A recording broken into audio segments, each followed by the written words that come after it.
первом матче футболистки младшей группы Камрадской спортивной школы уступили более сильному сопернику – команде «Кагул-2005». Однако они не унывали, отметив, что будут тренироваться и обязательно в следующей игре обыграют соперников. Очень хорошо играли, мы проиграли. Но в дальнейшем мы попытаемся, чтобы их выиграть. Сегодня мы играли с «Кагул-2005», и они нас победили. Нам забили 2 или 3 гола, я точно не помню. Играли хорошо они, но я горжусь, что мы противостояли. Наставник команды сообщил, что это первые турниры футболистов, и победы их ждут впереди. Матч завершился со счетом 3-0 в пользу гостей. Сегодня прошла очень интересно, очень упорная игра, обе команды старались, но нам чуть повезло больше. Пока мы еще находимся на первом месте среди девочек младшей группы.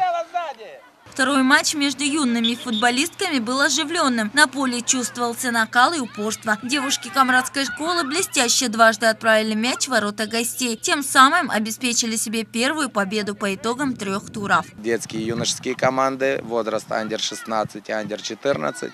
И очень приятно, что с этого сезона впервые в чемпионате Молдовы у нас выступает команда из Гагаузии. Это команда Камрадской спортивной школы. Уже прошло 4 тура чемпионата у нас в Южном регионе. 5 команд выступают.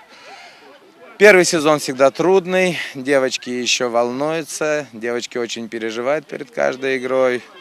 Мы сыграли и в ничью.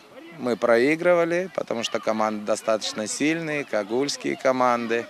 Мы ждем побед. Тренировки только начались, по игре они нормально идут. Не очень-очень, но и неплохо, можно сказать. Есть и сильнее, которые видно, что они занимаются по 2-3 года, сразу заметно, что они занимаются. А наши так, начинающие.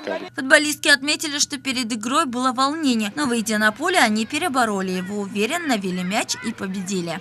Да, мы смотрели, было все очень интересно. Младшая команда хорошо играли, но проиграли, но они все-таки старались, это было видно. Обе команды были сильные, все хорошо подготовлены. Сегодня все были взволнованы перед игрой, все переживали. Но уже зайдя на поле, на самой игре уже видно, что они не переживали и начали играть, чтобы выиграть все-таки. Матч среди юных футболистов команд Камрад и Кагула завершился со счетом 2-0 в пользу хозяев.